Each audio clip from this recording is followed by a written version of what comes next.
belajar tentang Israel, dari Israel zaman Alkitab sampai Israel modern.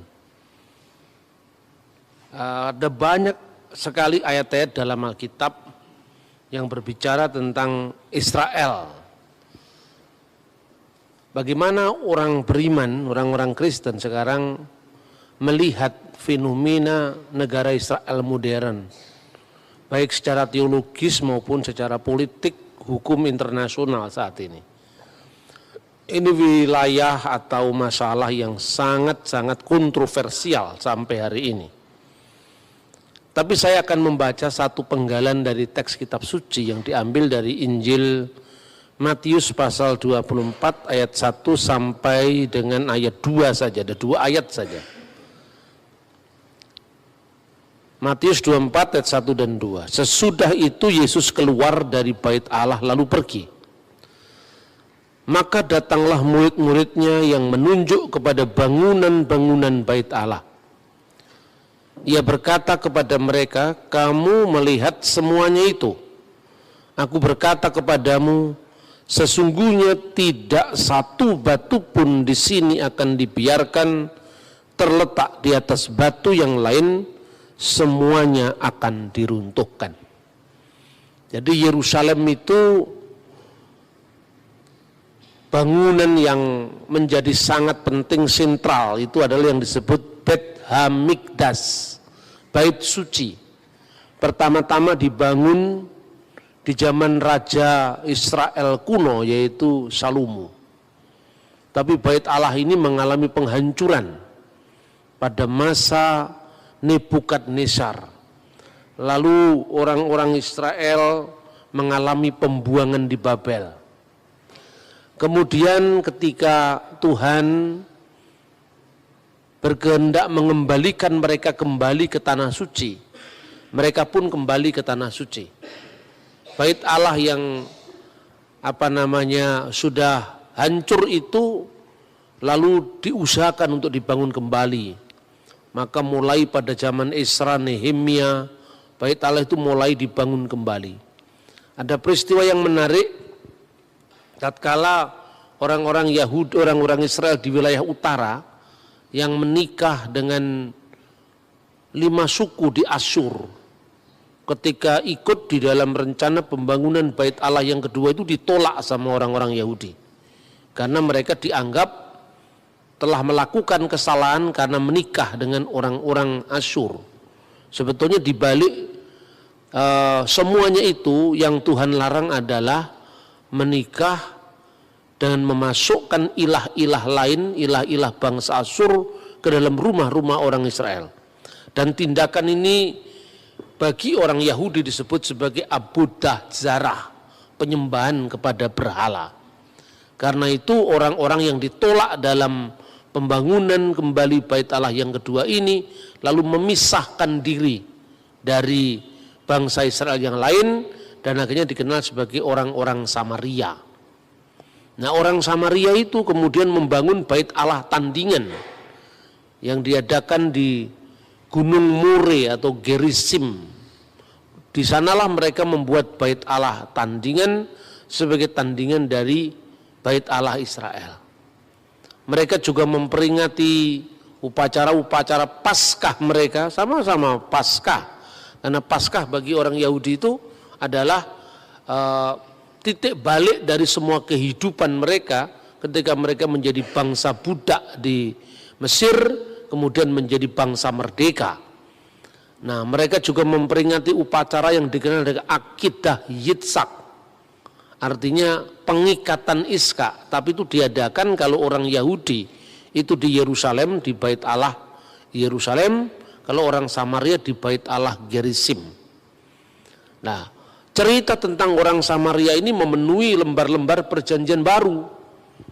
Tentang orang Samaria yang baik hati, yang terkenal, yang dipuji oleh Yesus, ortopraksinya, kelakuannya yang baik dipuji oleh Yesus. Tapi tatkala perempuan Samaria kemudian memberi minum kepada Yesus di perigi Yakub, di sumur Yakub, murid-murid dan bahkan orang Yahudi pada umumnya tidak bisa ngerti kenapa Yesus begitu dekat dengan orang Samaria. Lalu orang Samaria itu pun bertanya bahwa Tuhan adalah orang Yahudi, haruskah minta minum kepada orang Samaria? Yesus secara ortopraksi, kelakuan hidup yang benar, itu memuji orang Samaria. Akan datang saatnya, dan kini sudah tiba saatnya kamu tidak menyembah Allah di gunung ini, maksudnya di gunung Gerizim, kiblatnya orang Samaria, tidak pula di Yerusalem. Karena Allah itu roh, maka hendaknya setiap orang menyembah dia dalam roh dan kebenaran. Ungkapan yang sangat terkenal di dalam Yohanes pasal 4 ayat 24. Tetapi Yesus selalu mengatakan dalam konteks orang Samaria itu, bahwa keselamatan itu datang dari bangsa Yahudi. Artinya di sini Yesus memilih secara ortodoksia, secara kebenaran ajaran. Yesus tidak rekomendasi orang Samaria. Kebenaran karena itu keselamatan itu datang dari orang Yahudi. Tetapi secara ortopraksia, secara perilaku hidup yang benar, buah-buah dari iman yang benar, Yesus juga memuji orang Samaria. Nah, itu sekilas tentang perbedaan orang Samaria dan orang Yahudi yang kemudian melatari bagaimana banyak kisah-kisah di dalam Perjanjian Baru tentang termasuk bait Allahnya. Berabad-abad sampai pada zaman Yesus itu orang Yahudi dan Samaria itu saling mengutuk dan tidak menyapa. Yesus membenarkan perilaku yang baik dari orang Samaria, sekalipun Yesus tetap menekankan keselamatan itu datang dari bangsa Yahudi. Ritual-ritual orang Samaria masih sama dengan ritual orang Yahudi. Misalnya, yang paling terkenal itu adalah Akedah Yitzhak. Akedah Yitzhak itu adalah pengikatan Iskak. Nah, di dalam upacara Yahudi di Yerusalem, itu pusatnya ada di Bait Allah, Yerusalem. Diperingati setiap tahun baru Yahudi yang dikenal Rosh Hashanah.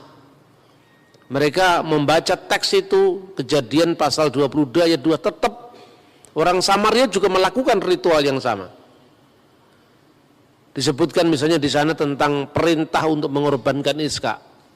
Wa yumirkhahna et bincha et yehidka aser ahabta et yitzak vilehleka el aret hamurya.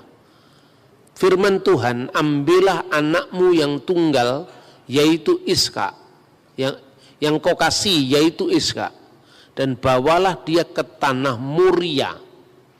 Karena orang Samaria tidak mengakui kota Yerusalem sebagai kota di mana Ishak pernah dikorbankan, maka kata Moria dibaca dengan More, dan itu ditafsirkan sebagai bukit Gerizim, Gunung Ebal di Samaria. Nah, ini contoh, kalaupun di situ ada orang yang menuduh bahwa Samaria memiliki Taurat yang berbeda, ya betul, tetapi secara seluruhnya sama. Kecenderungan untuk mengubah Moria menjadi More itu karena orang Samaria justru konflik sama orang Yerusalem atau orang Yahudi di Yerusalem. Tapi yang lain-lain semuanya sama. Soal Paskah misalnya, soal Paskah sama, orang Samaria memperingati Pesah, tanda darah, pengorbanan anak domba, semua sama. Ketika orang Yahudi di Israel dan Tuhan memberikan 10 bala kepada bangsa Mesir, di setiap rumah yang pintunya ada tanda darah anak domba, maka kemudian firman Tuhan katakan, ketika aku melihat tanda darah itu, maka aku akan melewati mereka. Wiraiti hadam, ketika aku melihat darah itu, ufesah, maka aku akan lewat, maka aku akan lewat alaihem, atas mereka. Dari kata Pesah kemudian menjadi kata Paskah, Passover, itu pun ritualnya sama. Orang Yahudi menggunakan simbol yaitu potongan daging anak domba, sejenis salad.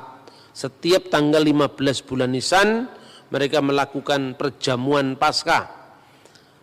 Lalu ketika roti dipecah-pecahkan, kemudian anggur sengsara dituangkan, itu urutan-urutannya ternyata persis sama dengan urutan-urutan perjamuan akhir Yesus. Jadi kekristenan itu sama sekali bukan menciptakan sesuatu yang baru, tradisi baru, tetapi benar-benar merupakan penggenapan dari perjanjian lama. Waktu mengangkat roti, orang Yahudi memecah-mecahkan roti itu, dan kepala keluarga dari keluarga Yahudi yang mengadakan Paskah itu, dan semuanya laki-laki. Makanya tidak mungkin ada perempuan yang duduk di kursi di meja perjamuan. Maka yang namanya Da Vinci Code dan sebagainya nggak usah dilihat, itu orang yang ngawur itu kan. Bagaimana seorang perempuan bisa duduk di meja perjamuan Pesah?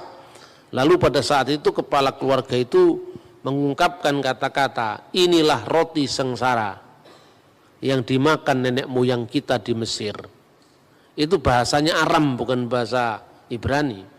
Jadi dalam liturgi Yahudi itu sudah ada unsur Aramaik, unsur Ibrani. Ketika membaca kitab suci mesti bahasa Ibrani. Tapi beberapa ritual Yahudi itu bahasanya Aram, misalnya halahama annia diakalu afahtana bi'ar'a Misrayim. Inilah roti sengsara yang dimakan nenek moyang kita di tanah Mesir. Itu bahasanya Aram. Ketika mereka mengakhiri setiap ibadah mereka, mereka mengucapkan Ose Shalom, itu Ibrani. Ose Shalom bimromau huya ase Shalom alainu wekal Yisrael Wimru imru amin. Itu Ibrani.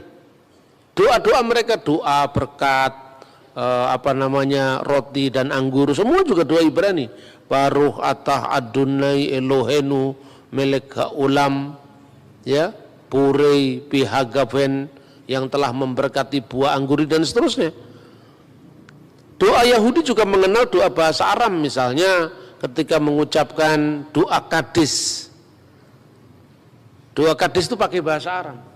Tetapi nama rumah ibadah selain yang di Yerusalem, Bet Hamikdas, yaitu bahasa Ibrani-nya rumah suci, Bet Hamikdas, bait Allah. Itu banyak muncul di kitab Yehezkiel. Tetapi mereka menyebut rumah-rumah ibadat mereka yang di luar kota suci Yerusalem, yang menghadap semua ke Yerusalem, namanya adalah sinagogi. Dan sinagogi itu bahasa Yunani. Maka tidak perlu dipersoalkan sekarang kenapa Injil Perjanjian Baru ditulis bahasa Yunani, kita bingung. Terus kita ini orang Kristen kecenderungannya memuja agama Yahudi, bukan Israelnya, agama Yahudi. Makanya kita suka kalau ibadah pakai shofar, ya. Kita semua pakai sampai selendang-selendang Yahudi dipakai, tapi yang ditiup cuman shofarnya, semanya yang pakai bahasa Ibrani dia nggak tahu. Makanya jadi aneh, gereja Pentakosta Karismatik pakai shofar, tidak ada satu kata Ibrani pun terucap, tapi yang ditiup cuman shofarnya itu kan. Artinya kalau memang mau belajar ya benar-benar harus mendalam. Nah, pada saat mereka sudah berkat piala anggur itu dibagi-bagi, inilah roti sengsara yang dimakan nenek moyang kita di Mesir. Yesus tidak mengucapkan itu pada waktu perjamuan akhir kan. Yesus mengucapkan inilah tubuhku yang dipecah-pecahkan. Waktu orang Yahudi mengucapkan inilah anggur sengsara yang diminum nenek moyang kita di Mesir, Yesus mengatakan inilah darahku, darah perjanjian baru yang ditumpahkan, dan seterusnya. Tapi urutannya sama. Urutannya memecah-mecahkan roti memberkati, kemudian menuang piala anggur memberkati, dan akhir dari ibadah Paskah itu adalah membaca Mazmur, yang di dalam Alkitab dikatakan, maka setelah menyanyikan nyanyian pujian, Yesus meninggalkan rumah perjamuan akhir itu, dan kemudian dia ke Taman Getsemani. Yang disebut menyanyikan nyanyian pujian itu bermazmur dengan mazmur haleluya. Mazmur yang diawali dengan halelu dalam bahasa Ibrani. Terpujilah halelu. ya terpujilah Tuhan, haleluya, terpujilah Adonai atau Tuhan. Baru dibaca itu. Cara membacanya bagaimana? Ya kayak orang Yahudi selalu mengajikan teks-teks Taurat, teks-teks Jabur atau Mazmur. Dia mengucapkan misalnya samakti bi umerim libet Adonai nilak, ya. Jadi Mizmor li Daud, Mazmur dari Daud. Terus kemudian tata cara ini diambil alih oleh orang-orang Kristen kuno, baik itu orang Ortodok maupun Ritus Timur, di Syria, di Mesir, di mana min Mazamir, dari kitab Mazmur. Ibraninya Mizmor le Daud, Mazmur dari Daud. Sama orang Kristen diteruskan, kalau dia Yunani bahasanya Yunani, kalau Arab bahasanya Arab, kalau Aramaik bahasanya Aramaik. Mizmor li Daud menjadi min Mazamir li Daud dari Daud. Liyabina Daudin Nabi wa Malikut Tohir barakatuhu alaina amin. Haleluya. Ini Kristen bukan Islam, bukan. Nah, bahwa Islam mirip dengan itu urusannya mereka. Wong itu kita sebelum Islam sudah ada, Yahudi, Kristen sudah membaca kitab sucinya dengan begitu. Nah, ini saudara-saudara Paskah. Orang Yahudi memahami Paskah itu apa? Paskah keluaran dari tanah Mesir. Maka setelah mereka memecah-mecahkan roti, meminum anggur itu, mereka mengatakan,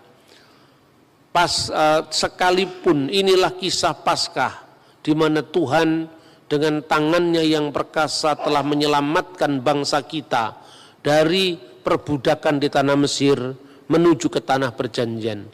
Sekalipun kita memiliki kecerdasan, kekayaan, hikmat, apapun, tetapi tidak ada yang bisa mengalahkan kisah penyelamatan Paskah. Lalu pada saat orang Yahudi sudah dibuang diaspora, dia menambahkan frasa begini pada saat perayaan Paskah. Hari ini dulu kita bangsa budak, kita bangsa merdeka. Harapannya menjadi bangsa merdeka. Tahun depan kita di Yerusalem. Hari ini kita di sini, tahun depan kita di Yerusalem. Frasa ini ditambahkan ketika mereka sudah mengalami pembuangan yang kedua. Sejak Jenderal Titus meratakan Yerusalem, bait Allah menjadi tanah sesuai dengan nubuatan Yesus tadi. Kamu lihat gedung-gedung yang megah ini. Tak satu pun batu terletak di atas batu yang lain, semuanya diratakan menjadi tanah. Sejak satu bangsa Yahudi mengalami diaspora di seluruh dunia. Tetapi setiap Paskah mereka selalu mengatakan, Lesana haba'ah Birusalaim, tahun depan kita di Yerusalem. Setiap dia merayakan Paskah dalam kondisi perbudakan itu selalu mengatakan Lesana ba'ah Birusalaim, tahun depan kita di Yerusalem. Ungkapan itu terus menerus bergema selama 2000 tahun. Maka ini unik ya, bangsa yang sangat unik. Sudah terpencar-pencar di seluruh dunia selama 2000 tahun. Sejak kapan? Sejak runtuhnya bait Allah. Pada masa Jenderal Titus, kalau menurut penanggalan kita sekarang 5 Agustus tahun 70 Masehi, atau bertepatan dengan tanggal Tisa Be'ab, tanggal 9 bulan Ibrani Ab, tahunnya 823 setelah berdirinya kota Roma, kalau menurut kalender Julian. Itu bertepatan dengan 5 Agustus tahun 70 Masehi, kira-kira jam 3 petang. Bait Allah itu dilalap oleh api memasuki ruang Maha Kudus. Dan waktu itu menurut dokumen Yahudi yang bernama Megilot Ta'anit, Gulungan Puasa, itu dokumen ditulis tahun 160 Masehi. Sejak saat itu orang Yahudi harus puasa perkabungan di bait Allah, dan sampai sekarang mereka menangisi itu di bekas sisa tembok satu-satunya yang dikenal oleh orang non-Yahudi dengan tembok ratapan. Istilah tembok ratapan itu sebetulnya ejekan orang non-Yahudi. lebih populer disebut dalam bahasa Arab Haitun al-Mubaka, tembok ratapan. Orang Yahudi sendiri suka menyebut dengan tembok barat, Hakotel Hama'arafi, tembok barat. Mereka tersinggung kalau disebut tembok ratapan, karena orang-orang non-Yahudi yang lihat orang Yahudi menangis-nangis di tembok itu, maka disebut Haitun al-Mubaka, tembok ratapan. Maka melalui deskripsi singkat ini menunjukkan betapa pentingnya Yerusalem bagi orang Israel selama 2000 tahun, sejak tahun 70 sampai nanti dia memproklamirkan kemerdekaannya, itu kemerdekaan Israel tahun 1948, bayangkan. Jadi lebih kurang kira-kira 1910-an tahun, kira-kira hampir kira-kira dari tahun 70 Masehi sampai tahap 1948. 1900 tahun lebih mereka terpencar-pencar di seluruh dunia dan mereka kembali ke tanah air mereka semula, yaitu Israel. Itu catatan Alkitab, itu nubuatan Alkitab, ya kan? Karena itu unik, bagaimana hukum internasional tidak kalang kabut dalam menentukan status Israel. Sementara negeri itu sudah mengalami pendudukan demi pendudukan dari kekuasaan bangsa asing. Maka karena pentingnya pentingnya kota suci Yerusalem, secara khusus kota suci Yerusalem yang disebut Ir HaKodes, kota suci Yerusalem, tetapi juga Eret HaKodes, tanah suci Yisrael atau Eret Yisrael, tanah Israel, itu begitu penting bagi orang Yahudi. Nah, lalu secara kronologi dari zaman ke zaman kita melihat bagaimana sekarang ini kota suci Yerusalem secara khusus dan tanah Israel pada umumnya itu menjadi perebutan antara Israel dan Palestina. Nah, ada yang membawa dalil agama, ada yang tidak membawa dalil agama, dan itu menarik.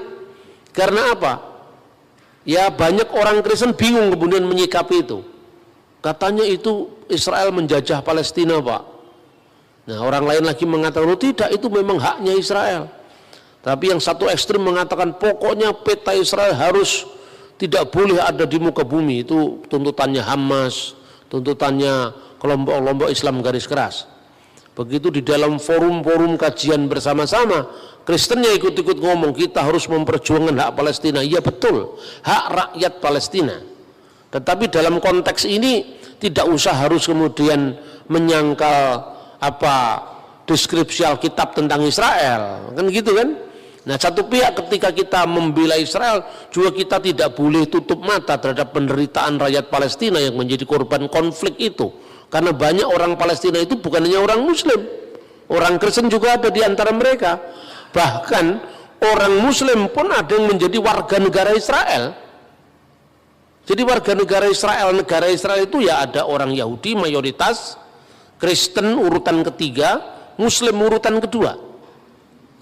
Jadi justru orang Kristen itu minim sekali di negara Israel. Jadi ini fakta-fakta yang kadang-kadang tidak dilihat oleh orang Indonesia. Bahkan begitu bebasnya orang Muslim di Israel, mereka ini sudah mulai menerjemahkan Al-Quran dalam bahasa Ibrani. Maka muncul Quran bahasa Ibrani sekarang itu sejak tahun 1970-an udah terbit itu. Judulnya itu Ha-Quran Hamifwar, Quran yang mulia. Kalau Bismillahirrahmanirrahim diterjemahkan Beshem Elohim Haraham Harahman Viharahum. Beshem Elohim Harahman Viharahum, itu Bismillahirrahmanirrahim. Alhamdulillahirabbil alamin hodu ladunai Elohenu melekha ulamim. Itu Al-Fatihah itu. Jadi tidak setiap Anda ngomong Elohim langsung otomatically itu Kristen, apalagi kita sudah pakai nama misalnya GBI Elohim, belum tentu. Karena di sana Elohim dipakai orang Islam. Begitu juga kata Allah belum tentu itu Islam. Karena di Timur Tengah bahkan sebelum zaman Islam istilah-istilah Arab itu sudah dipakai oleh orang Kristen. Terbukti apa? Prasasti-prasasti atau batu-batu bertulis yang berbahasa Arab itu ditemukan sebelum zaman Muhammad lahir dan kebanyakan ditemukan di gereja Kristen gitu. Jadi kita ini kan kadang-kadang Islamnya lebih Arab ketimbang orang Arab, Kristennya lebih koboi dari orang Barat. Akibatnya Kristen dibatasi dengan bahasa Ibrani. Lalu kalau kita tidak ngomong Yeshua HaMashiach seolah-olah tidak sah. Ya toh? Orang Yahudi tidak pernah ngomong Yahweh, kita Yahweh Yahweh. Itu dari mana itu? Kan itu kan. Lebih parah lagi ketika Anda baca perjanjian baru tidak sepotong pun itu kata Yahweh muncul di sana. Jadi tren sekarang. Nah, saudara-saudara, kita akan batasi pembahasan kita merunut bagaimana sejarah Israel, ya. Ketika kemudian mereka terpencar-pencar di seluruh dunia itu, mereka itu ada yang ada di barat, ya, di Eropa barat, ada di Eropa timur, ada yang di benua timur, seperti Yaman, Mesir, India, itu banyak orang Yahudi. Makanya kalau Anda membaca sejarah Islam, kota Yastrib, kota Madinah, sebelum dijadikan kotanya Islam yang disebut Madinatun Nabi, itu ada 3 suku Yahudi yang di sana. Kemungkinan mereka juga datang setelah tahun 70 terusir dari Yerusalem. Begitu juga di Yaman, begitu juga di Mesir, begitu juga di India. Lah orang-orang Yahudi yang di Eropa ini namanya adalah Askenazim bahasanya. Orang Yahudi tapi dialeknya dialek Eropa Barat. Misalnya kalau ngomong Safuot, dia tidak bisa ngomong huruf T, Safuot, tapi mengucapkan Safuos. Sabat, Sabas, itu Yahudi Askenazim. Ya, banyak orang-orang Israel yang sekarang jadi pejabat-pejabat pemerintah itu Yahudi Askenazim karena mereka imigran aliyah dari Eropa, aliyah dari Amerika. Tapi kalau mereka dari Yahudi Spanyol, orang-orang Yahudi Spanyol itu lebih fasih bahasa Ibrani. Kalau ngomong Safuot ya Safuot. Safuot itu Pentakosta maksudnya. Kalau ngomong Sabat ya Sabat. Baruh atah Adonai Elohenu melek olam, bahasanya lebih fasih. Begitu juga orang Yahudi itu dinamakan orang-orang Yahudi Sephardim, yang di barat, Eropa Barat, Amerika, Yahudi Askenazim, yang Yahudi di wilayah Eropa Timur, Spanyol secara khusus namanya Sephardim. Orang-orang Yahudi yang di Yaman, di Mesir itu namanya Misrahin. Jadi ada 3 kelompok itu bahasanya, dialeknya agak beda. Dan bahasa Ibrani sekarang cukup bisa dibedakan dengan bahasa Ibrani klasik dalam Alkitab. Nah, tapi satu mujizat luar biasa yang kita lihat, Pak. Bahasa Ibrani itu menjadi bahasa mati selama 2000 tahun. Bayangkan, 2000 tahun itu cuma jadi bahasa-bahasa di tempat ibadah.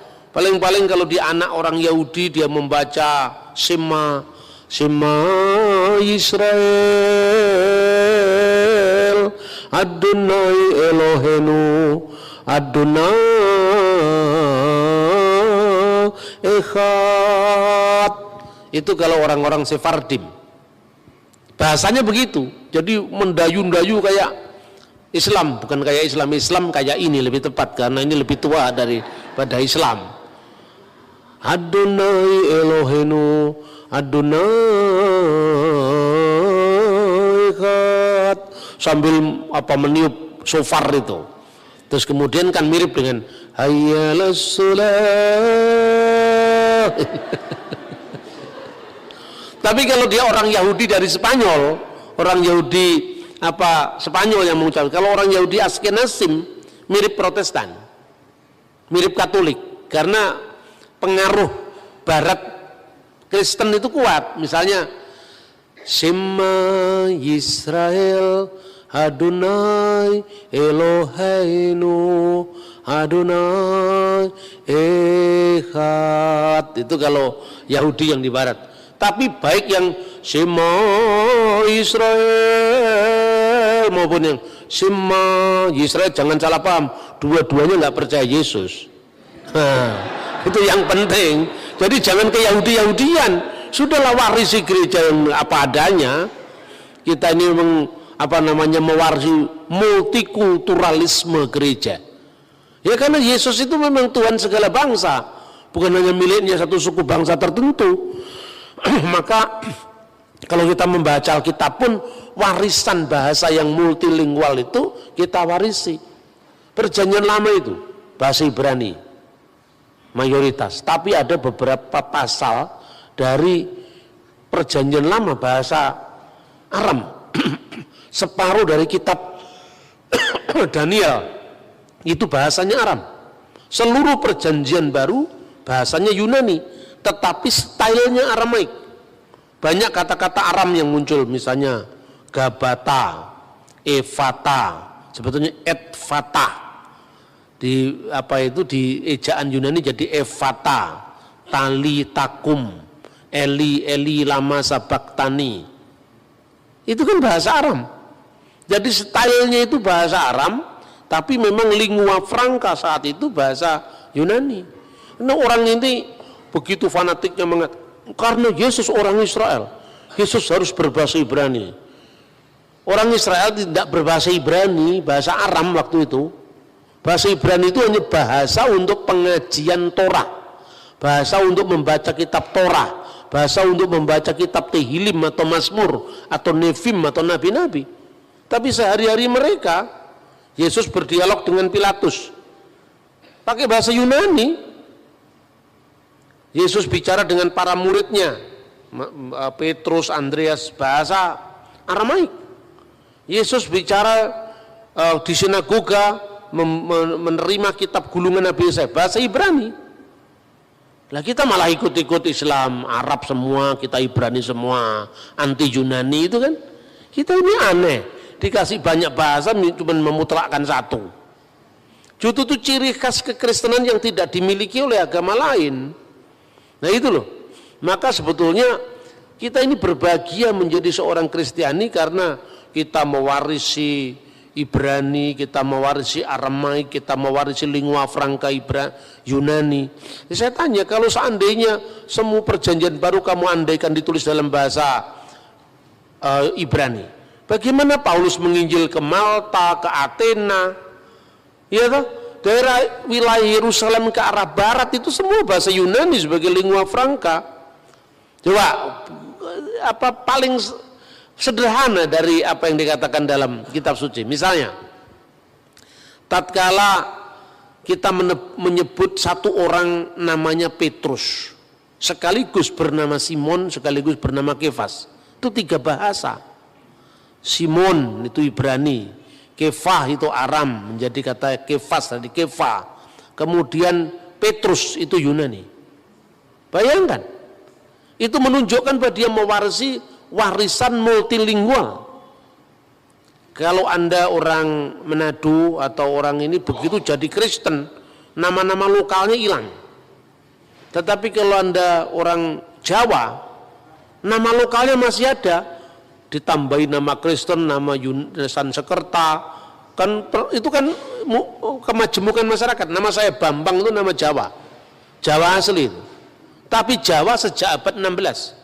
Zaman abad 13, 14 Majapahit belum ada nama Bambang. Itu nama sejak zaman Mataram. Jadi kalau ada orang namanya Bambang dari zaman Majapahit pasti bohong itu gitu loh. Kira-kira seperti itu loh. Gampang sekali dengan bahasa itu. Nur itu bahasa Arab, Sena itu bahasa Sansekerta. Dari satu orang saya ini nama saya 3 bahasa. Karena apa? Masyarakat saya Jawa itu masyarakat yang multilingual.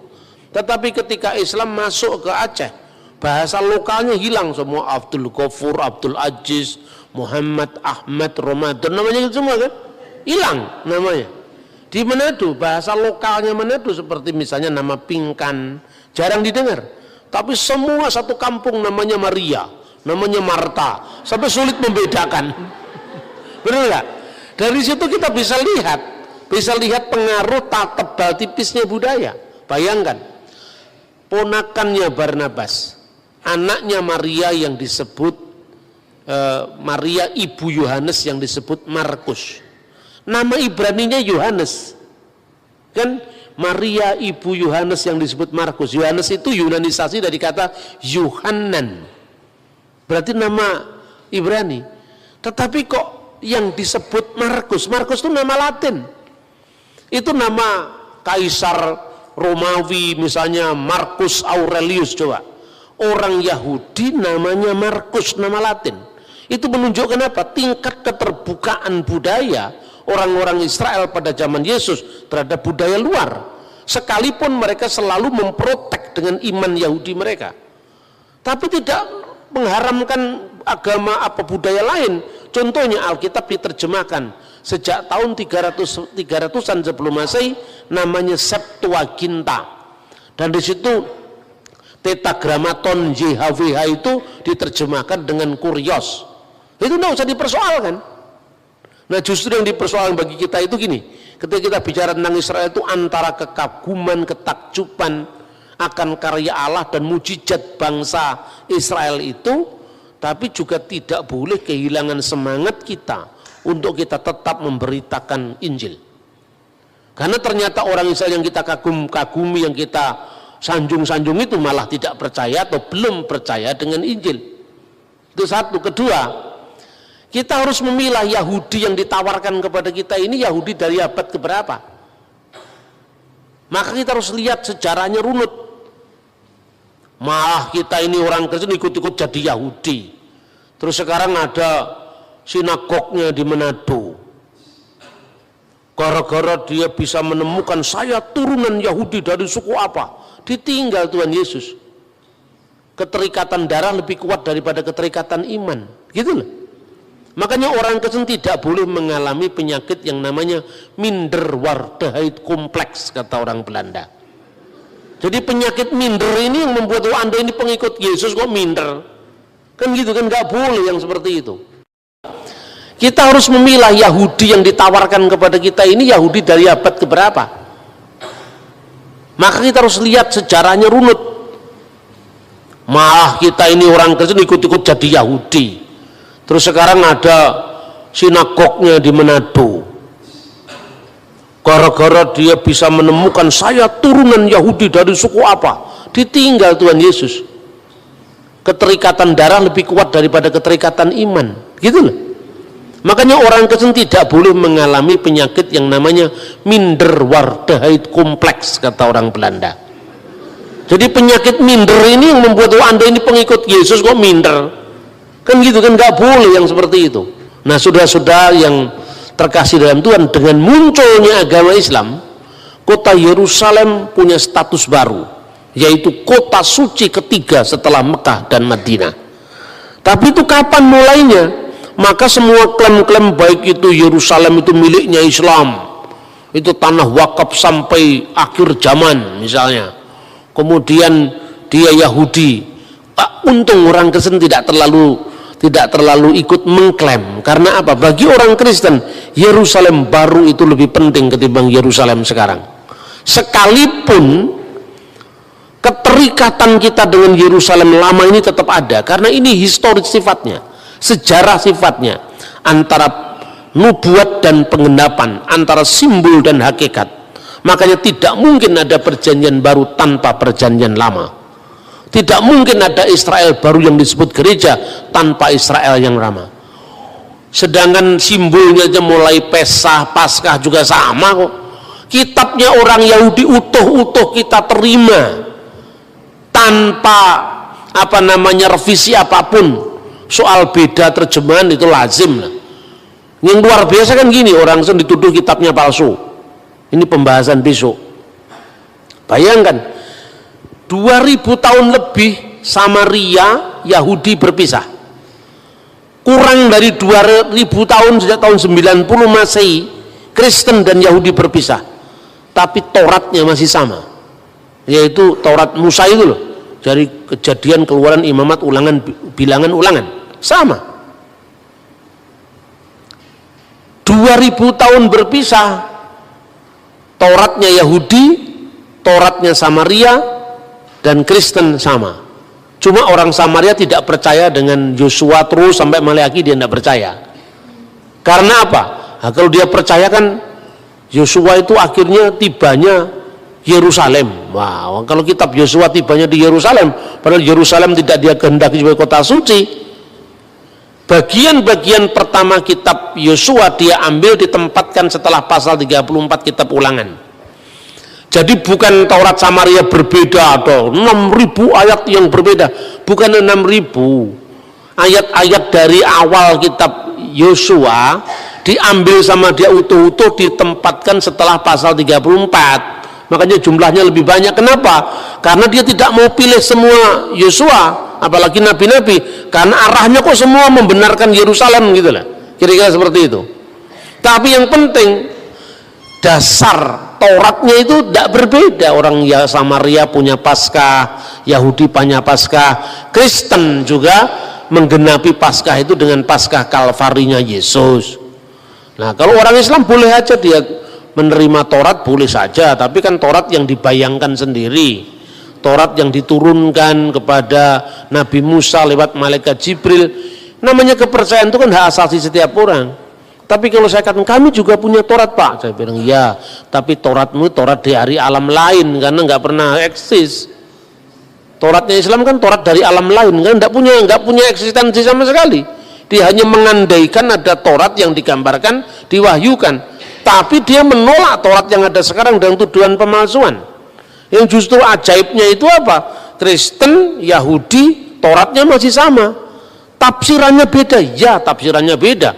Sesama Kristen aja, Katolik sama Protestan juga beda tafsir kok. Apalagi beda. Satunya tidak percaya Yesus, satunya percaya Yesus, tapi kitabnya masih sama, itu luar biasa itu.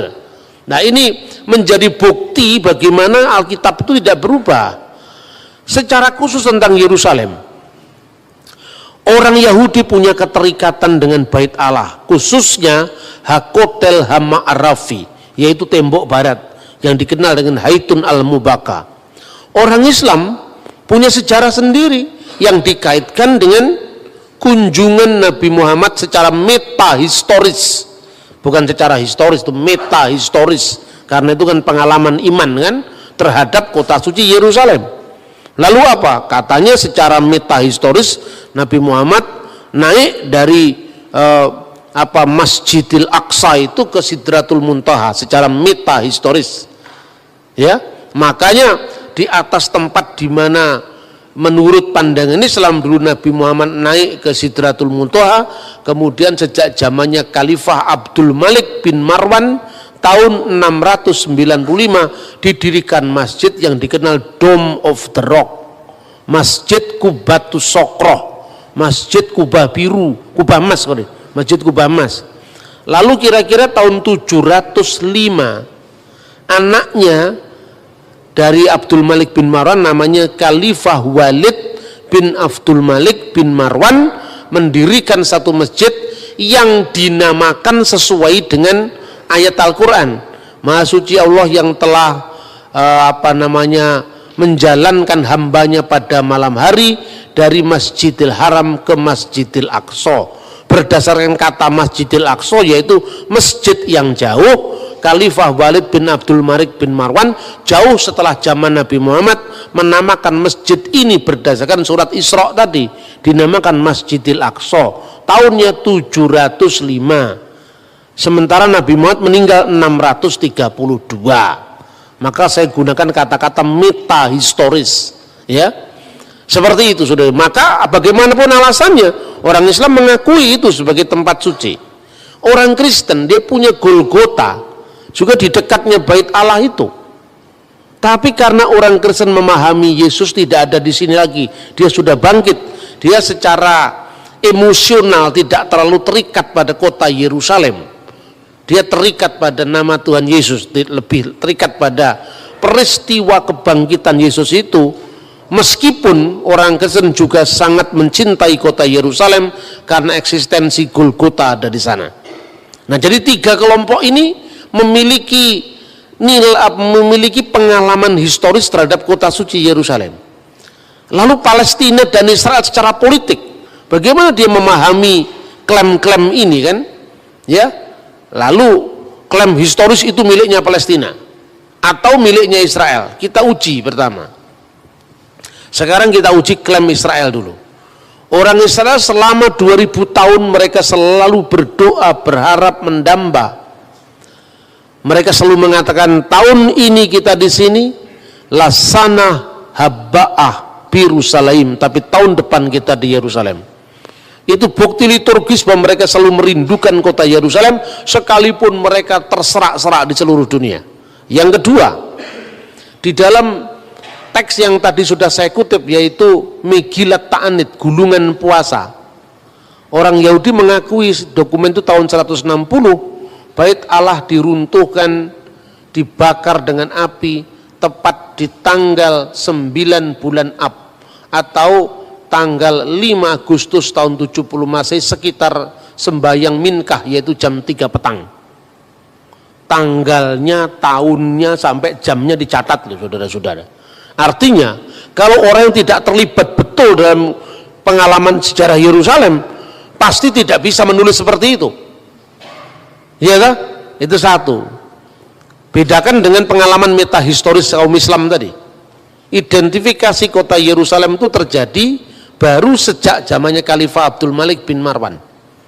Penamaan Masjidil Aqsa itu dinamakan berdasarkan Quran. Jadi namanya sudah ada, masjidnya belum ada.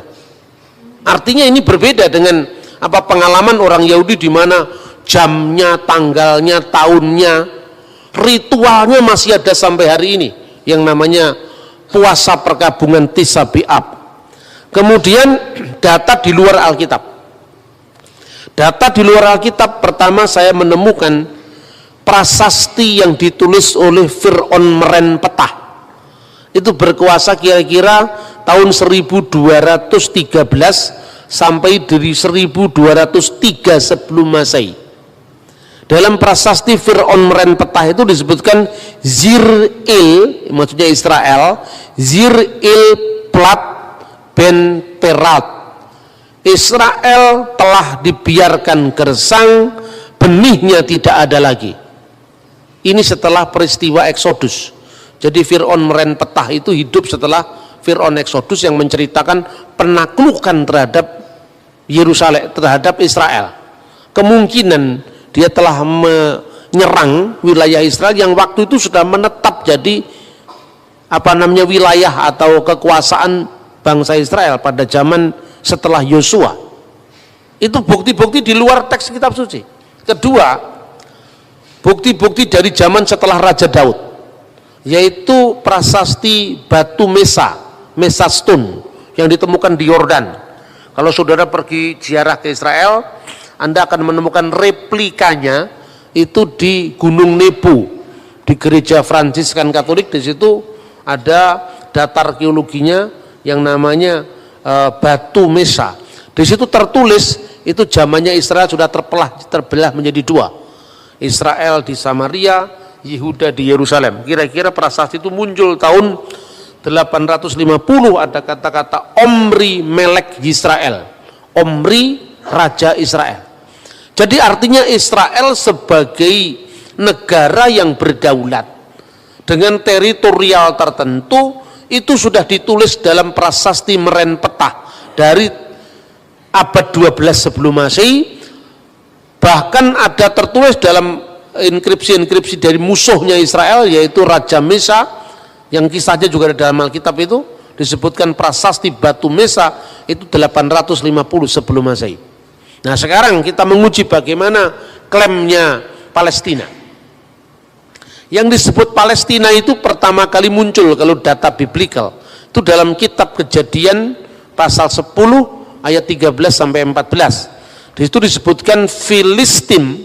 Kata Filistin, Palestina, Filistin adalah keturunan Kaslihim. Kemudian Ulangan pasal 2:23 dia menyebut tentang orang-orang Filistin dari Kaftor. Kaftor itu Yunani. Dari Kaftor, ya, termasuk 5 kota kuno yang disebut Pentapolis. Polis itu kota, Penta itu 5. Apa itu? Gaza, Askelon, Asdod, Ekron, dan Gad. Makanya kita melihat Goliat dari Gad itu menjadi wilayahnya orang Palestina. Wilayahnya di mana? Dari seberang selatan ke utara, dari lembah Gaza hingga sungai Yarkon. Tetapi orang Palestina yang disebutkan di sini tidak pernah eksis jadi sebuah negara. Hanya pendatang baru dari Kaftor.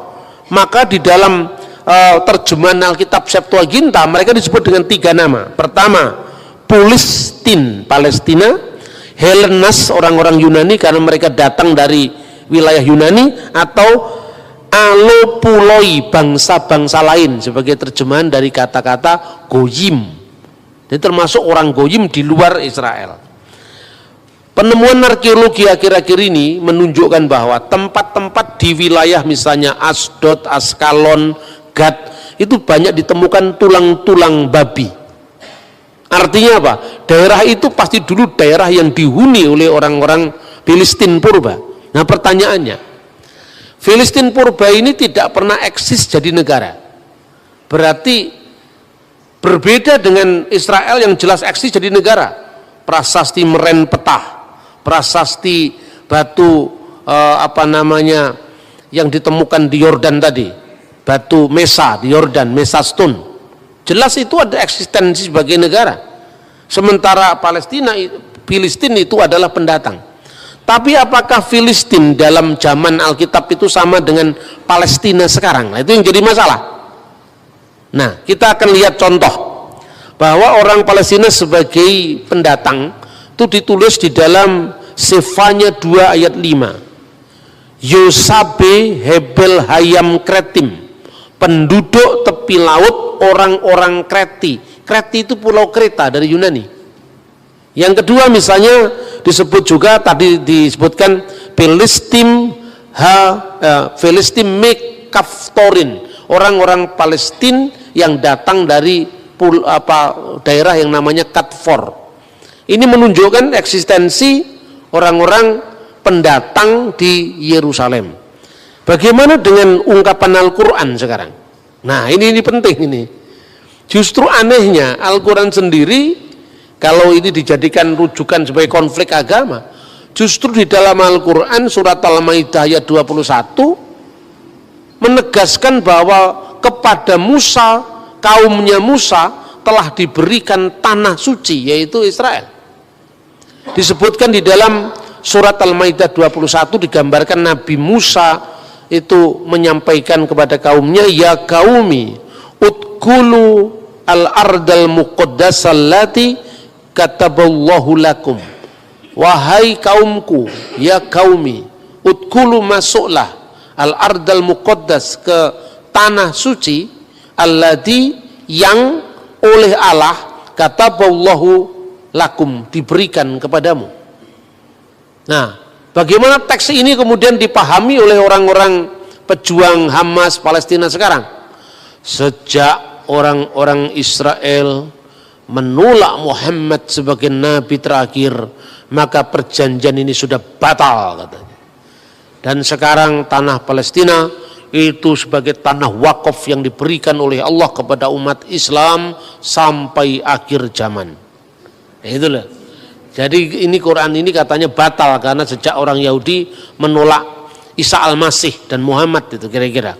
Nah itu satu. Kemudian kalau Palestina modern memakai dalil agama untuk menguasai Israel, maka mereka harus mau disamakan dengan apa yang dikenal dalam Quran kaum raksasa, kauman jabarin. Kauman jabarin, orang-orang raksasa yang diusir dari tanah suci bersamaan dengan masuknya kaum Musa. Dan itu disebutkan di dalam surat Al-Maidah ayat 22. Kacau kalau itu dilakukan, kalau dalil agama. Israel terlalu kuat dalilnya. Baik dalil itu hukum internasional maupun data sejarah di luar Alkitab maupun data sejarah Alkitab, bahkan Quran sendiri menyebut itu adalah miliknya Israel. Kan gitu kan? Nah ini repot. Dan yang ketiga sekarang, nama Palestina modern itu yang dikenal sekarang, apakah itu sama dengan Filistin? Ternyata tidak. Karena apa? Setelah runtuhnya Bait Allah tahun 70 Masehi, kira-kira tahun 136 Kaisar Hadrianus menguasai Yerusalem secara lebih keras lagi. Pasca pemberontakan Bar Kokhba itu oleh Rabi Yahudi saat itu ditahbiskan jadi putra bintang, itu adalah Mesias. Tapi ketika Bar Kokhba kemudian ditundukkan oleh Romawi, maka orang-orang Yahudi semua terusir semua. Saat itu nama Israel harus terhapus dari peta sejarah. Makanya dibuat sebuah strategi untuk menghapuskan negara Israel. Nah, pada zaman dahulu Israel kan dijajah oleh Romawi. Pada saat kematian Herodes Agung, ketiga anaknya diberikan warisan oleh pemerintah Romawi, karena bangsa Yahudi tidak suka dan ketiga anak Herodes Agung ini, yaitu Herodes Antipas, kemudian Herodes Archelaus, kemudian Herodes Philippus. Mereka tidak setuju dengan tiga-tiganya, tapi dipaksa jadi tiga. Yang pertama wilayah Galilea yang diperintah oleh Archelaus, wilayah satunya wilayah Antipas yaitu adalah wilayah Yudea, dan wilayah Samaria. Ketiganya ini diberikan pada anak-anak Herodes. Pada waktu Jenderal Kaisar Hadrian dengan para jenderalnya menguasai Yerusalem, akhirnya apa? Terjadi perluasan kota. Jadi wilayah Yudea dijadikan provinsi, wilayah Galilea dijadikan provinsi, wilayah Samaria, dataran tinggi Golan dijadikan provinsi. Maka wilayah Syria digabung dengan wilayah Yudea, dan namanya adalah Syria Palestina. Nama Palestina justru yang mengangkat itu adalah kaisar pagan yang namanya Hadrianus. Maka wilayah Syria, untuk menggantikan nama Israel, menghapus dari muka sejarah, diperkenalkan istilah baru yaitu Syria Palestina. Itu abad kedua. Kota Yerusalem harus terhapus dari peta. Karena selama ada impian tentang kota Yerusalem atau tanah Israel, nanti orang Yahudi terus menerus mengatakan lesana habba'ah birusalaim, tahun depan kita di Yerusalem. Selama nama-nama Israel, Yerusalem tidak hilang dari ingatan orang Israel, selama itu Roma tidak yakin bahwa Israel tidak bangkit lagi sebagai sebuah kerajaan, maka kota Yerusalem bersamaan dan penghapusan kota Israel dihapus dan dinamakan dengan Alia Capitolina, dan nama itu diabdikan untuk dewi kafir mereka, Alia Capitolina.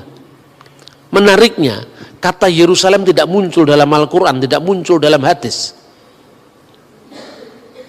Al-Quran tidak muncul satu kata pun tentang kata Yerusalem. Kalau Israel ada, ya Bani Israel, tapi kata Yerusalem tidak muncul. Tradisi Islam kemudian setelah Quran dan setelah hadis menyebut Yerusalem dengan Al-Quds, kota suci. Al-Qudus, kota suci. Karena Yerusalem menjadi kota suci ketiga setelah Makkah Al-Mukarramah, Madinah Al-Munawwarah, dan Al-Quds, yaitu kota suci ketiga, kota Yerusalem. Yang menarik, perjanjian Umar bin Khattab ketika memasuki kota Yerusalem, dia adalah sahabat Nabi setelah Abu Bakar, kemudian Umar.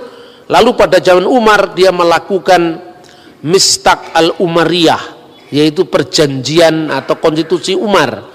Dia menyebut kata Yerusalem penduduk Ilia, dan kata Ilia itu ada dari kata Alia Capitolina. Jadi artinya justru data dari sumber sejarah Islam klasik malah tidak menyebut kota Yerusalem sesuai dengan nama yang diberikan dari Taurat, kota Salem, dan nama yang diberikan kitab nabi-nabi, Yerusalem, tapi nama yang diberikan oleh kaisar pagan yaitu Elia, Alia Capitolina.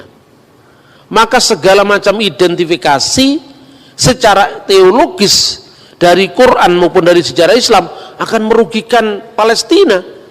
Karena apa?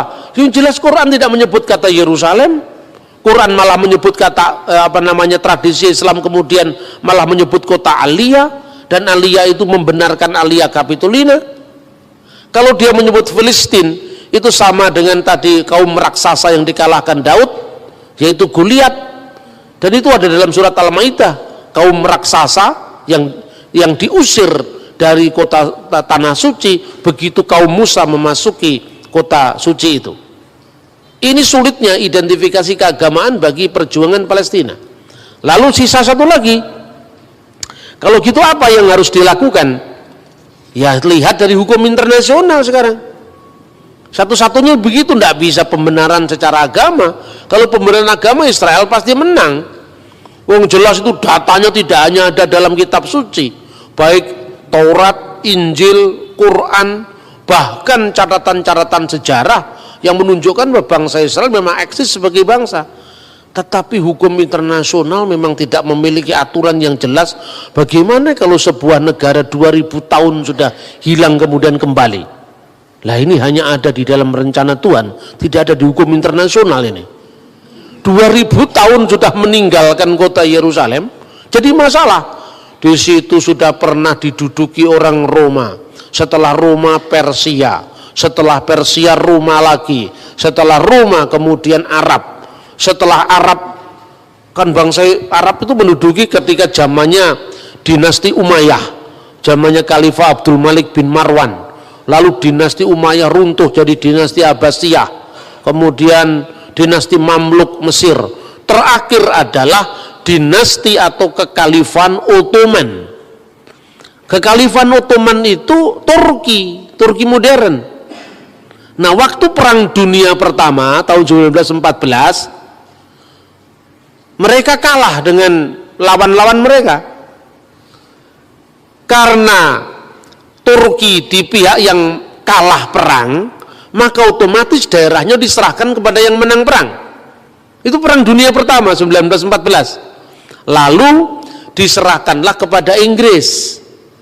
Sementara di wilayah Israel itu sudah ada orang-orang Arab, ya, orang-orang Arab itu sebetulnya Palestina modern itu kan orang-orang Arab itu, baik itu orang Kristen maupun orang Islam. Di situ juga ada orang-orang Yahudi yang mulai aliyah itu emigran dari benua Eropa, dari Amerika, dari Timur Tengah, dari India, semua masuk ke situ. Mereka membeli tanah orang setempat, sebagian rampas, ya itu juga diakui bahwa ada orang-orang Zionis itu yang merampasi tanahnya orang-orang Palestina Kristen, seperti yang dialami oleh Abuna atau pendeta Elias Sakur. Keluarganya dirampas kebun anggurnya, alasannya dijadikan apa itu ternyata dimiliki oleh orang Israel.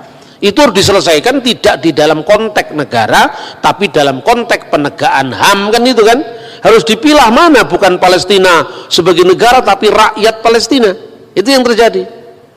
Makanya pada saat sekarang ini ada seorang Arab Kristen Palestina, namanya adalah Hanan Nasrawi. Dia selalu memenangkan diplomasi di forum internasional. Kalau pihak Hamas itu pihak Islam yang garis keras itu munculnya setelah Intifadah tahun 1987. Mereka selalu mengatakan hapus peta Israel dari muka bumi, ya itu kan cakar PDW itu. Ya, karena ini tanah wakaf umat Islam sampai akhir zaman, dia semaunya sendiri, kan nggak begitu hukum internasional. Dokumennya tidak ada seperti itu. Tanah wakaf itu kan urusanmu. Tahu hukum internasionalnya seperti apa? Hanan Nasrawi sadar, sebagai seorang Kristen dia tahu Alkitab pasti. Bukan hanya tahu Alkitab, dia tahu dokumen-dokumen sejarah. Bahwa kalau kita memakai dalil keagamaan kita mesti kalah. Karena memang baik Al-Quran maupun Alkitab kalau dalil agama membenarkan kepemilikan Israel. Lalu dia pakai dalil HAM. Waktu saat ada konflik tanah, bahwa ada orang-orang Israel yang menguasai tanah itu secara paksa, pembayaran ganti rugi nggak dilakukan, orang itu terusir. Terus ditanya di forum internasional, di PBB, orang yang bersangkutan itu dihadirkan. Ini tanah milik siapa? Negara Israel mengklaim ini tanah wilayah Israel. Ya, saya tahu ini wilayah Israel. Tapi tanah itu miliknya siapa? Ini tanahnya pemerintah Republik Indonesia, tapi gereja ini sertifikatnya namanya siapa? Kan itu kan persoalannya. Tetangga sebelah itu masa ada sertifikat miliknya Republik Indonesia? Enggak kok. Sertifikatnya itu punya siapa? Misalnya punya Tuan Samuel. Tuan Samuel berasal dari mana tanah ini? Dari bapak saya Tuan Daud. Bapak Daud, Tuan Daud dari mana? Oh, dari kakek saya Tuan Sulaiman. Oh, jelas. Mana sertifikatnya? Ini sertifikatnya. Sertifikat ini tidak dicabut ketika Israel menguasai tempat ini. Terus kemudian forum internasional mengatakan, serahkan ini kepada yang punya. Bahwa wilayah ini sekarang menjadi wilayah Israel, itu no problem. Silahkan, wong itu wilayah negara. Tapi sertifikatnya siapa? Ya orang ini serahkan. Kalau kamu mau beli, ya beli dengan harga yang layak. Itu yang terjadi. Jadi antara penyelesaian secara HAM, secara pribadi, dengan penyelesaian secara politik. Sama dengan gini lah. Indonesia dulu kan milik dijajah Belanda, ya toh? Setelah dijajah Belanda kita merdeka. Tanah yang kita miliki ini tanah nenek moyang kita sebelum Indonesia merdeka, ya toh? Berarti sekarang mentang-mentang Indonesia merdeka, terus yang punya ini misalnya orang Timor yang sekarang masuk Portugis. Kemudian dikatakan, oh tidak bisa, kamu orang Timur, ini tanah orang Timur-Timur, ini tanah sekarang miliknya Republik Indonesia. Betul Pak, ini miliknya Republik Indonesia, tapi ini yang beli kakek saya Pak. Lah kamu warga negara apa? Warga negara Timur-Timur. Iya kan, sejak zamannya Pak Habibie Timur-Timur lepas dari Indonesia. Ini negara ini menguasai milik saya, ini jelas ini pembelian dari kakek saya, kira-kira seperti itu. Nah ini yang dilakukan dengan pendekatan HAM oleh orang-orang Palestina Kristen seperti Hanan Nasrawi dan sebagainya. Tapi sekarang kita runut bagaimana sejarahnya Israel secara modern. Setelah tahun 1914 Turki kalah perang, Palestina diserahkan kepada Inggris karena pihak pemenang. Lalu Inggris mengeluarkan mandat yang namanya Deklarasi Balfour. Deklarasi Balfour itu dikeluarkan tahun 1917 dengan ketentuan bahwa tempat ini Israel adalah tanah air bagi bangsa Yahudi. Nah, lalu menimbulkan protes bagi orang-orang lokal yang menghuni tempat itu sebelum pendatang-pendatang Yahudi datang ke tanah Israel. Ketika terjadi proses rakyat itu, mereka kan warga negara, dulunya kan warga negara Turki. Tapi kan Turki sudah kalah perang dunia pertama, harus diserahkan kepada Inggris. Inggris mengeluarkan deklarasi Balfour yang mengatakan itu tanah milik, itu tanah air Israel. Orang-orang yang menduduki tanah itu sebelum Israel datang, artinya orang-orang Yahudi yang datang dari barat tadi, keberatan. Lalu pada tahun 1937 dikeluarkan yang namanya Komisi Lordville. Karena ada orang yang namanya Tuanville, maka Lordville. Di sana buat obsesi pilihan, ya, tanah Israel di tanah yang sama itu, di tanah suci itu, pembentukan dua negara dalam koeksistensi damai, yaitu negara Israel dan negara Palestina. Itu ditawarkan tahun 1947, dikeluarkan lagi resolusi PBB 181 yang mengatakan mengulangi kembali solusi dua negara. Di tanah suci ada dua negara, yaitu negara Israel dan negara Palestina, dengan catatan kota Yerusalem tidak boleh, Yerusalem Timur tidak boleh menjadi ibu kota salah satu negara yang berkonflik. Yerusalem Timur harus ditentukan statusnya secara hukum internasional sebagai corpus separatum, sebagai bagian yang terpisah di bawah hukum internasional. Takhta Suci Vatikan sepakat dengan PBB, Israel sepakat dengan PBB, tetapi orang Palestina menolak karena dihasut oleh suku orang-orang Arab tetangganya. Oh tidak bisa, mereka tidak mau terima. Status wilayah tanah suci itu statusnya kosong kekuasaan. Karena apa? Ini kan statusnya masih di bawah mandat internasional, mandat Inggris yang memenangkan perang dunia pertama, kan itu kan? Berarti statusnya apa? Statusnya dia kosong.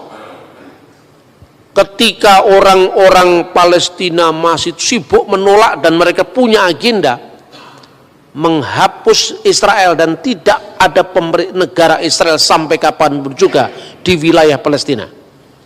Sementara status quo negara wilayah itu dalam kondisi tidak lagi di bawah Turki karena Turki sudah kalah perang. sama lawan-lawannya yang antara lain Inggris. Israel curi start untuk kemerdekaannya. Ya, mumpung ini masih kosong, tidak di wilayah siapa-siapa, kemudian ada deklarasi Balfour yang mendukung itu tanah air Israel. Soal Palestina nanti mau terima atau tidak urusan lain. Yang penting sudah ada jalur hukum bahwa ini adalah statusnya kosong. Maka dia proklamirkan kemerdekaan 14 Mei 1948. Itu kira-kira seperti itu loh. Jadi kalau saya membahasnya kan netral saya ngomong sejarah ya sejarah. Begitu 14 Mei 1948 negara Israel diproklamirkan, negara-negara Arab mengeroyok Israel. Salah satunya Libanon, Suriah, Irak, Yordan, Mesir, dan Saudi Arabia. Negara-negara Arab yang mengeroyok Israel itu tidak semuanya Islam. Libanon mayoritas Kristen waktu itu. Jadi tidak bisa kita batasi hanya konflik agama. 5 negara tadi kalah semua sama Israel. Dan ini orang yang heran, pengamat militer juga heran. Ini negara kecil baru bangkit begitu, kok bisa menang sama negara-negara raksasa dari 5 negara loh.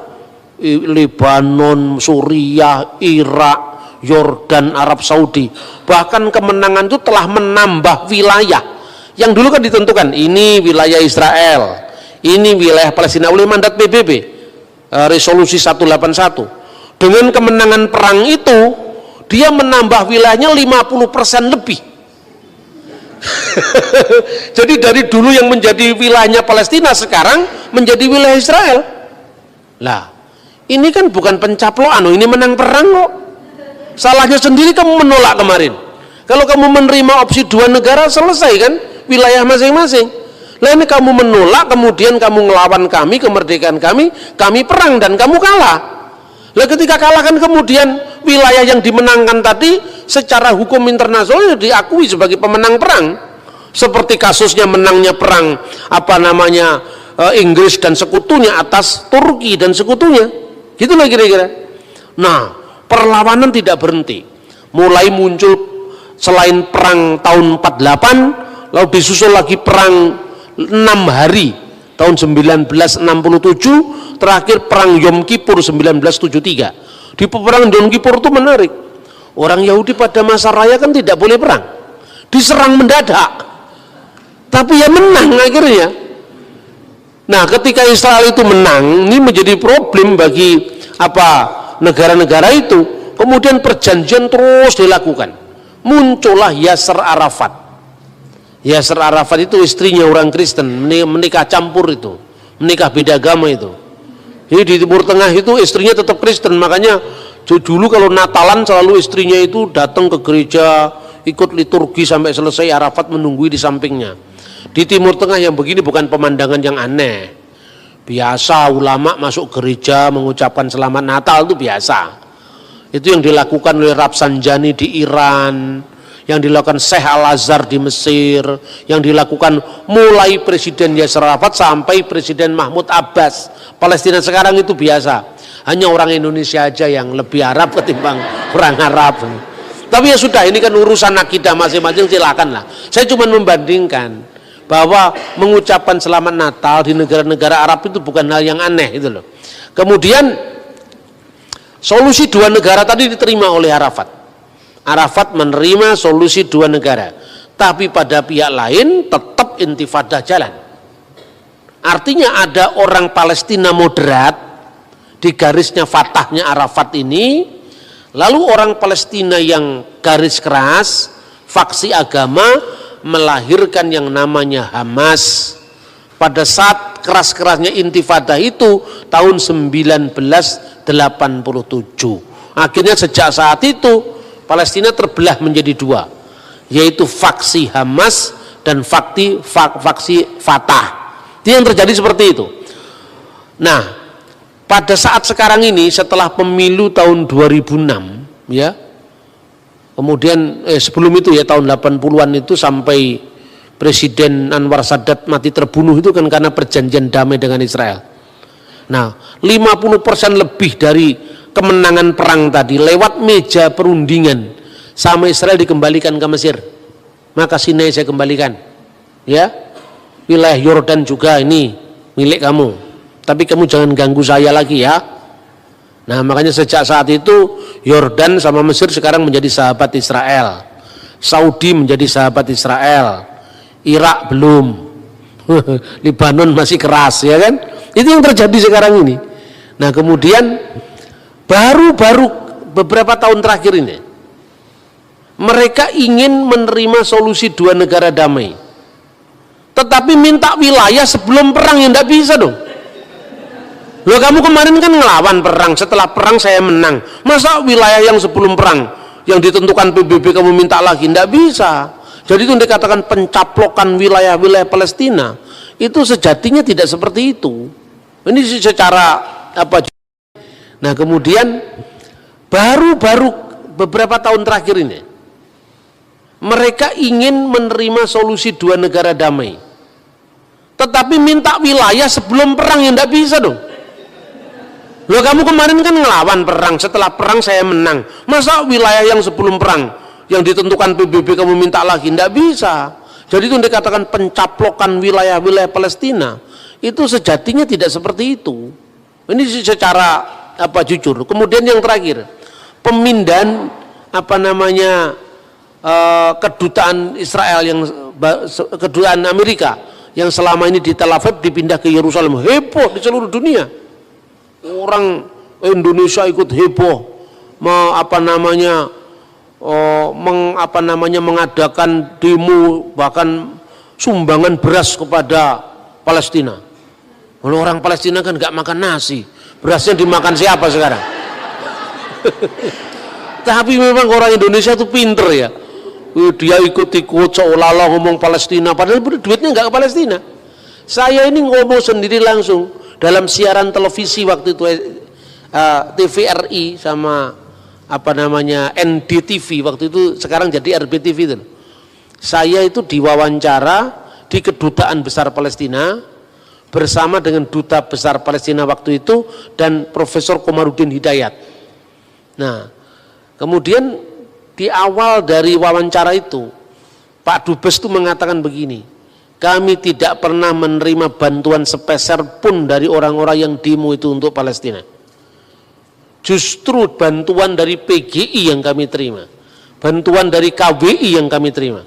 Loh yang demo-demo untuk Palestina itu kemana itu? Orang Israel, orang Palestina nggak makan beras, berasnya terus kemana? Jangan dijual untuk biaya apa itu demo berikutnya, itu biaya kampanye partai tertentu, kita tidak tahu. Itu yang terjadi. Makanya begitu mudah kita ini dihasut oleh masalah agama. Pemilu tahun 2006, kemudian Hamas ikut pemilu, Fatah ikut pemilu. Fatahnya kalah dengan Hamas, faksi Islam garis keras menang. Kenapa kekalahan Fatah? Salah satunya partai nasionalis ini korupsi. Ini sejak dulu sama begitu. Makanya kalau Anda ke partai nasionalis, hati-hati jangan mencintai mamon. Ideologinya bagus tapi mentalitasnya rusak. Karena di sana terkenal sekali orang-orang Fatah itu banyak melakukan pungutan-pungutan pada rakyat Palestina. Di tengah-tengah kesulitan seperti itu, maka rakyat Palestina pro kepada asal beda dengan Fatah. Hamas menang telak. Waktu menang telak itu, kemudian negara-negara barat kebingungan, wah ini kalau partai garis keras ini menang, ini tidak ada lagi perundingan terhadap Israel. Maka kemudian salah satunya bantuan untuk Palestina, yang itu sebenarnya tersalur nggak tahu kemana, untuk bikin merakit bom itu nggak tahu kemana, itu langsung ditarik. Kemudian setelah ditarik diadakan lobbying lagi, waktu Ismail Haniyeh masih menjadi apa namanya presiden, perdana menteri, tapi presidennya dari Fatah, yaitu Mahmud Abbas.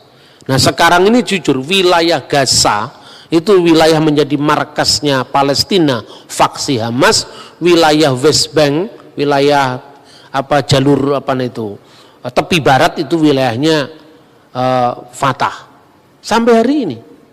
Makanya saudara-saudara ngomong tentang Palestina itu rumit. Nah, ketika Donald Trump memindahkan apa namanya kedutaannya ke wilayah Yerusalem Timur, itu langsung heboh rame. Saya waktu itu ada di sana. Saya nginep di hotel yang sama untuk demo itu. Itu yang demo cuma beberapa gelintir orang. Tapi foto-foto demo dari tahun kesekian dimunculkan di Indonesia.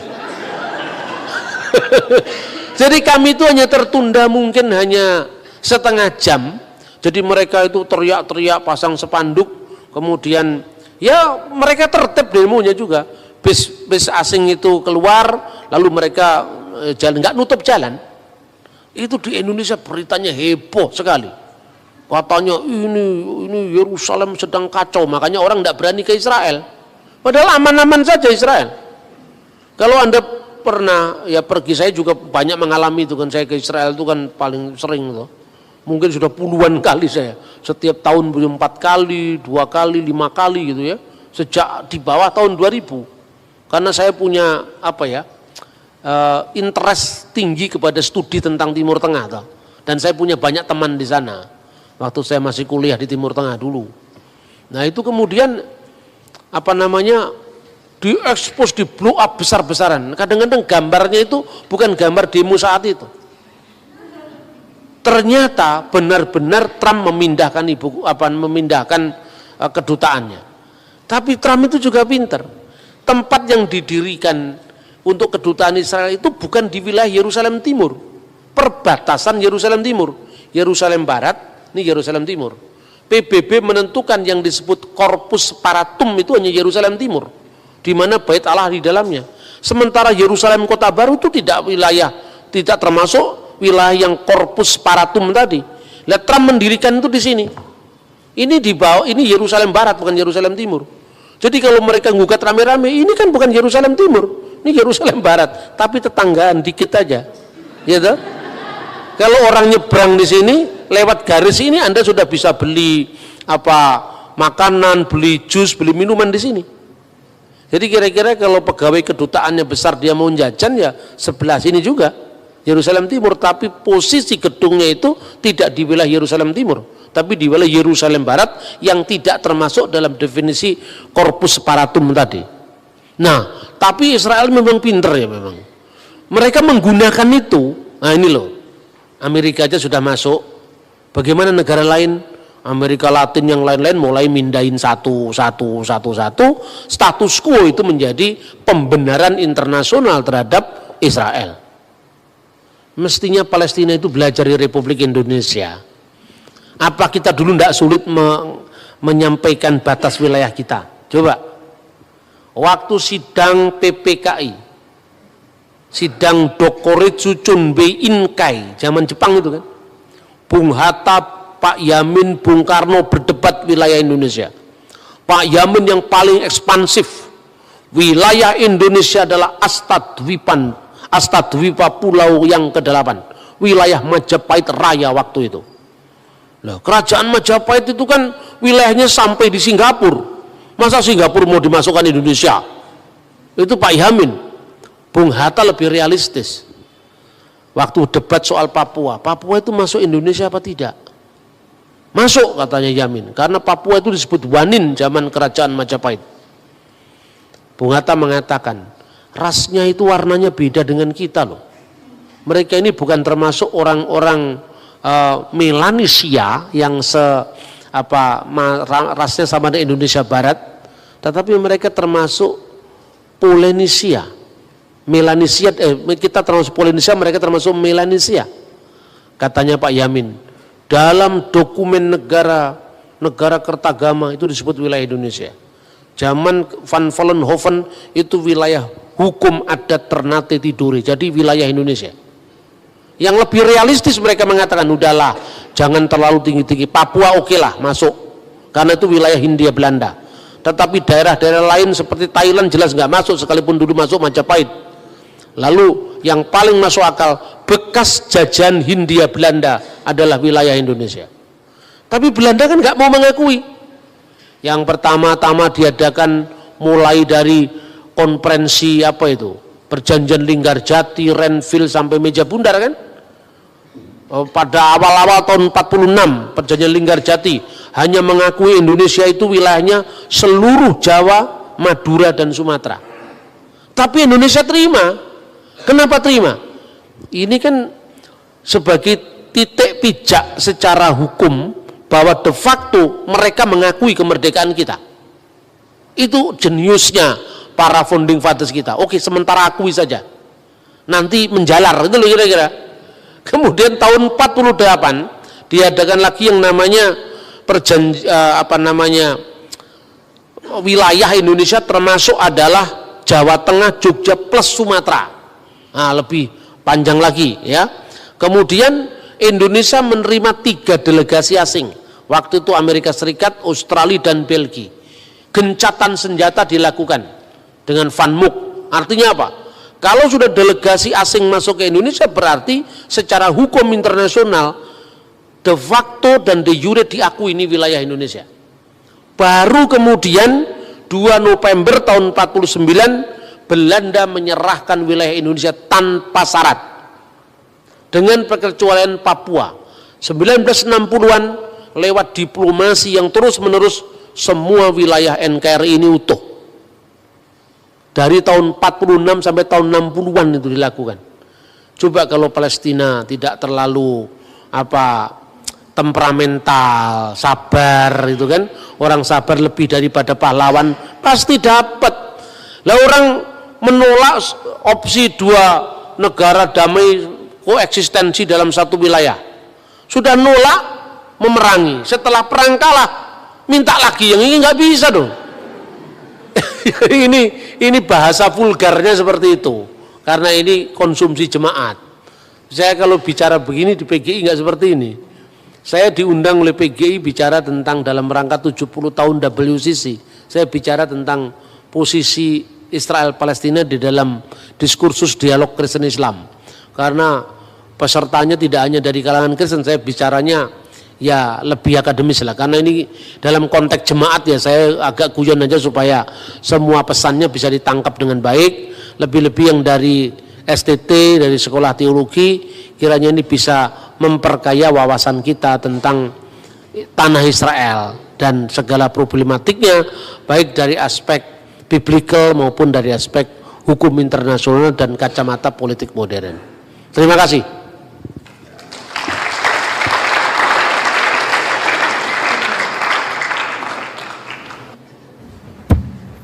Ya, kita akan masuk tanya jawab. 1 orang 1. Kalau saudara tanya 2 atau 3, kita hanya akui 1. Ya, sampai supaya lebih banyak orang dapat kesempatan. Dan supaya tidak bingung, 1 bertanya, Pak Bambang langsung jawab, setelah itu baru yang lain. Ya, silakan. Terima kasih. Nama saya Ian dari komponen Perkantas. Pertanyaan saya begini, Pak. Kadang-kadang 1 Korintus 1 itu dilupakan dalam ketika kita belajar mengenai Israel, Pak. Maksudnya kita terlalu mengagumi kehebatan kebijaksanaan pikiran orang Israel, sedangkan kalau di konsep perjanjian lama kita melihat bahwa Daud itu sering bilang jangan ambil rohmu daripada aku. Jadi dan kata lain orang Israel itu bodoh dan lemah juga seperti yang tertulis dalam 1 Korintus 1, Pak.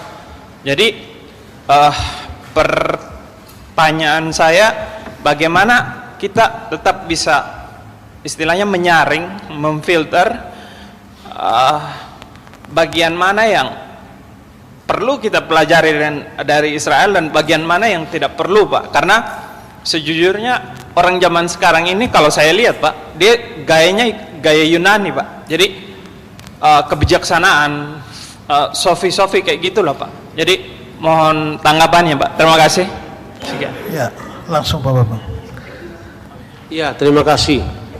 Memang konteksnya 1 Korintus 1 itu kan bicara tentang orang Yunani dan orang Yahudi.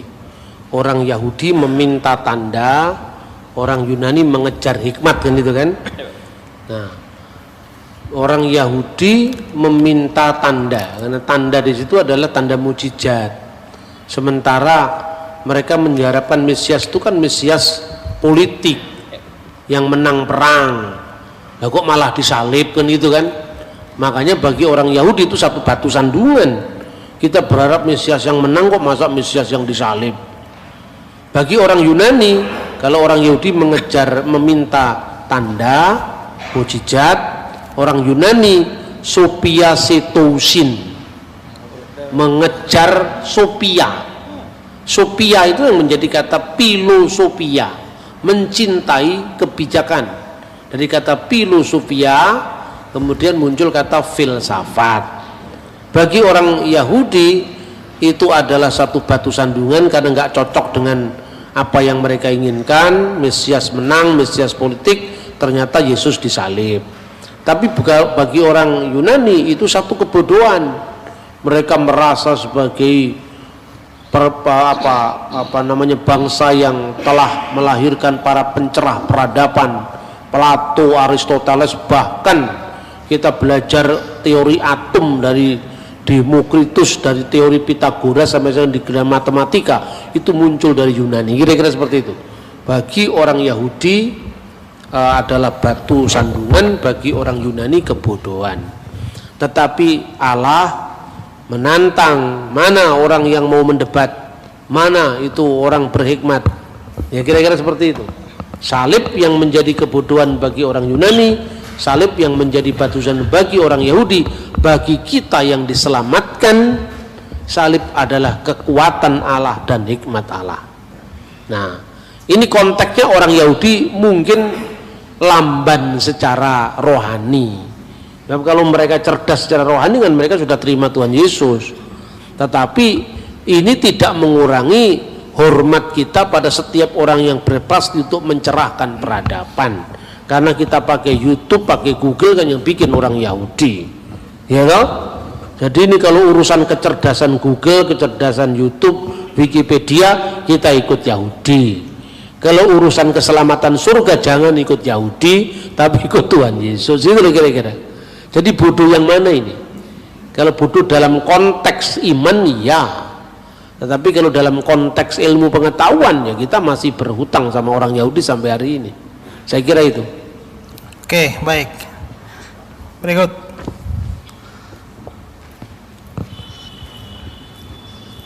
Ya, sana bagian kanan saya.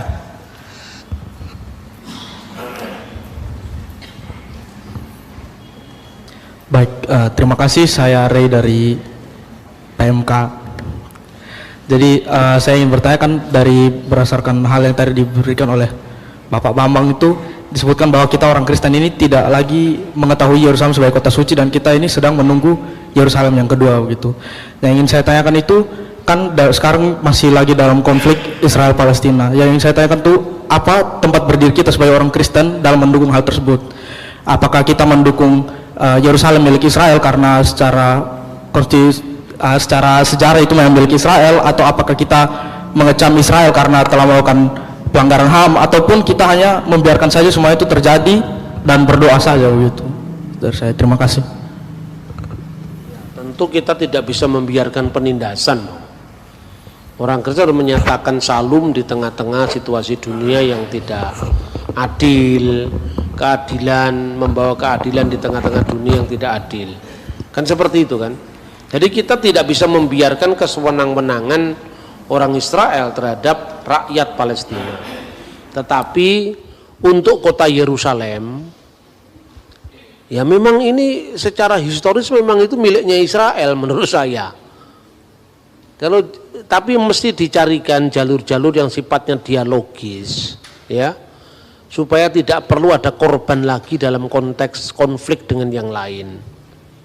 Tetapi kalau misalnya tadi dikatakan Yerusalem menurut mandat PBB dan menurut pengakuan hukum internasional bahwa itu adalah korpus separatum yang lalu terpisah dari Israel dan Palestina, sebetulnya ini menarik karena apa? Palestina ibu kota Ramallah, Israel ibu kota Tel Aviv, kan gitu kan? Tapi Israel ingin Yerusalem tetap menjadi ibu kota mereka.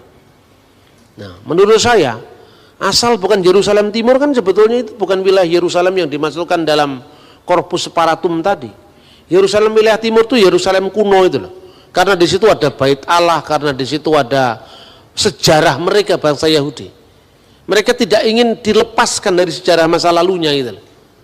Bagi kita orang Kristen mungkin nggak terlalu emosional seperti orang Yahudi. Tapi kalau Anda orang Kristen, darahmu Yahudi tetap akan terikat dengan itu. Kan gitu kan kira-kira. Jadi bagaimana mencari solusi itu? Ya salah satunya begini. Soal politik bisa diselesaikan dalam konteks dialog-dialog lewat forum-forum internasional. Tidak usah lewat perang. Nah, yang kedua, persoalan HAM-nya diselesaikan. Nah, ini menarik sekarang terakhir-akhir ini ya. Orang Yahudi itu, orang Israel itu mengantisipasi. Kira-kira kalau jumlah penduduk Palestina nggak di stop, itu pasti kalah mereka. Itu lah. Makanya ini kekhawatiran juga karena orang Israel itu anaknya cuma 2, cuma 3. Orang Palestina anaknya banyak-banyak. Lebih-lebih yang Islam karena boleh menikah lebih dari 1. Katakanlah ini guyonan ini. Kalau istrinya 4, masing-masing anaknya 4 kan 4 kali 4 sama dengan 16. Sempat tidak sempat supaya dibalas kan itu kan. Itu kan kalah. Jumlah orang Palestina Kristen juga kalah. Karena apa? Kira-kira sebelum perang Yom Kippur, perang 6 hari, itu jumlahnya masih di atas 20%, hampir 30%. Tapi sekarang Anda tahu jumlahnya orang Kristen di Palestina tidak sampai 5% sekarang. 5% lebih atau kurang 5%. Karena apa? Dalam konflik-konflik masalah itu mereka banyak keluar negeri, ke Amerika, ke Kanada, kemana, ditinggalkan karena mencari masa hidup yang masa depan yang lebih baik. Kota Nazaret yang dikenal sebagai kotanya Yesus, sekarang jumlahnya tidak signifikan seperti dahulu. Kota Nazaret itu mungkin masih 50-50 Islam Kristennya. Tetapi Bethlehem mayoritas Islam sekarang, kesannya nggak sampai 5% mungkin. Itu yang terjadi. Nah, dalam kondisi seperti ini, soal-soal pendekatan politik tidak semuanya bisa menolong. Karena apa? Kalau soal politik, kalau orang itu disuruh menunda, sabarlah dulu di sini, ini kota Kristen loh, jangan kemana-mana. Tapi mereka sengsara setiap hari. Mereka keluar dari sana karena orang Kristen punya pendidikan rata-rata lebih bagus. Anaknya mereka cuma 2, paling banyak 3 lah. Nah, kira-kira seperti itu. Kemudian terakhir ini menarik saudara-saudara. Sebelum negara Israel itu berdiri, di sana ada komunitas Katolik yang berada di Holy Land, entah itu Ordo Fransiskan yang banyak berjasa di dalam mengeksplorasi naskah-naskah Qumran, naskah Laut Mati. Suatu ketika itu dia melihat ada kecemasan ini, wah ini kalau begini bisa-bisa jumlah orang Palestina Kristen itu akan habis. Jadi dua-duanya ini bermain, ini menarik ini. Orang Israel bermain sekarang ini. Ada program namanya Taglit. Taglit itu apa? Mereka ini mengundang keturunan-keturunan Israel yang ada di luar negeri. Jadi kalau Anda bisa membuktikan DNA-mu turunan Israel, bisa Anda jadi warga negara Israel. Itu diundang ke sana. Setelah diundang ke sana, mereka dikasih tempat ziarah. Salah satu ziarah itu bukan ke Bethlehem, nggak ada kaitannya dengan orang Yahudi kecuali di makam Rahel, ya. Tapi mereka di Hebron, di makam Rahel, bukan di gua kelahiran Yesus. Lalu di Bait Allah, di tembok ratapan. Lalu ziarah terakhir itu diadakan di Yad Vashem, tempat di mana museum untuk korban-korban penindasan Nazi, di mana bekas jubah yang berlumuran darah karena orang-orang Yahudi dibantai orang Jerman, itu dimuseumkan. Sampai keluar dari museum itu mereka nangis. Begitu sudah nangis terharu, disodori formulir jadi warga negara. Dan itu berhasil banyak untuk mengejar ketertinggalan mereka dengan penduduk Palestina. Dan itu fakta bahwa jumlah penduduk itu sangat menentukan. Nah, berbahagialah kita penduduknya banyak, hanya kualitasnya perlu ditingkatkan, kan itu kan.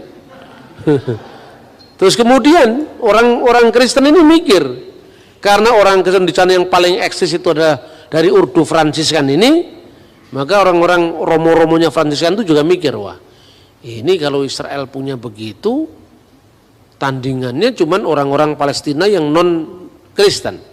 Lalu orang-orang kita bagaimana?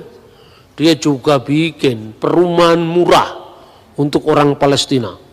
Dan Anda tahu, satu-satunya mungkin kelompok masyarakat yang tidak berani diganggu Israel hanya orang-orang Fransiskan ini.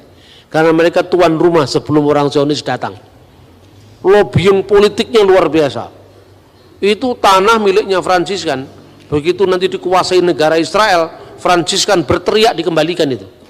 Itu yang terjadi sekarang ini. Lalu dia tunjukkan ada flat-flat murah.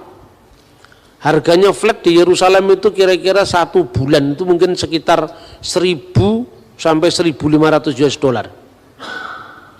Orang-orang Yahudi hanya membayar 500-400 US dollar, itu pun disubsidi oleh negara Israel. Fransiskan tidak mau kalah, 500 US dollar setahun. Akhirnya apa? Orang-orang Kristen dimasukkan ke situ, orang-orang Kristen Palestina dan sebagainya masuk ke situ. Ya Islamnya juga dikasih lah, tapi ya 1-2. Memang yang bikin itu kan kolektornya orang Katolik, maka Islamnya dikasih lah 1-2. Tapi orang-orang Kristen-Kristen itu ditampung di situ. Untuk apa? Mengimbangi populasi Kristen yang mulai punah di Holy Land.